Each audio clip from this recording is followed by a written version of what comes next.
Hello, I'm Mike Hope, your state representative from the 44th Legislative District. And I'm Steve Hobbs, your senator. It's an honor representing the people of Lake Stevens, Snohomish, Mill Creek, and parts of Everett and Marysville.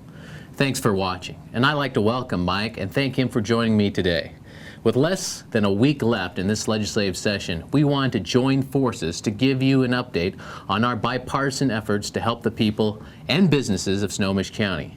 We know that our constituents expect efficiency from their elected representatives. 99% of the issues that are important to our neighbors are non-political. Less traffic, better jobs, safety. Nothing is more efficient than teaming up to give a louder voice for these issues. The transportation budget is a perfect example of how our teamwork has paid off. Earlier this session, I was proud to testify in the Senate alongside Steve and a delegation from our district in favor of legislation that would lead to the redesign of the busy and dangerous Frontier Village intersection. A week later, Steve procured $500,000 in the Senate transportation budget to fund this project. Both Mike and I support the county's request to help in improving the intersection at Archbishop Murphy High School. We both made official requests for funding, and Mike delivered. He was able to insert $250,000 budget proviso into the transportation budget. Nothing is more important than ensuring the safety of our young drivers, and we will work together to see that Mike's proviso becomes law.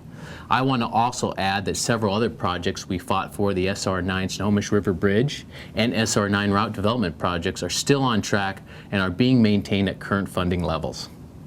We also want to say a few things about the budget, since that's the #1 topic among our constituents. As you know, there are some strong disagreements over the Senate and House operating budgets and with regard to how to address the deficit while maintaining support for important responsibilities like education.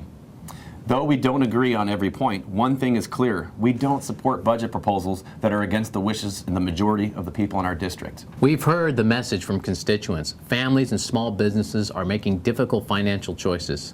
So should the legislature. We need to make the tough cuts and examine every aspect of government. Our families and businesses cannot bear the weight of additional taxation. As a member of the Senate Budget Writing Committee, I am making sure that my colleagues hear your voice. The House and the Senate have not agreed on the final budget yet, so there is still time for you to contact the legislature and let your wishes be known. There are other important issues we're working on, like education. This session, we introduced a bill to begin the process of identifying a new funding system for our schools. Because of funding shortages, public schools are relying more and more on property tax levies and bonds just to keep the lights on and repair buildings.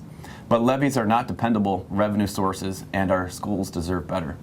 Our bill would require a work group created last year to study viable alternative school funding sources, to also examine options for comprehensive K-12 finance policy. Perhaps even a plan by Lake Stevens School Board member David Eisminger that wouldn't raise taxes.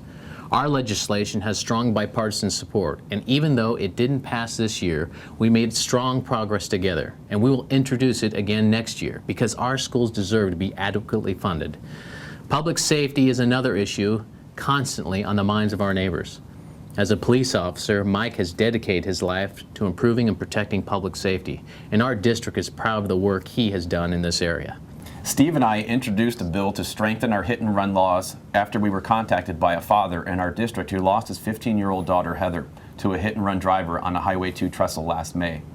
Our bill would expand hit-and-run provisions to differentiate between hitting and leaving the scene of a collision involving a pedestrian, bicyclist,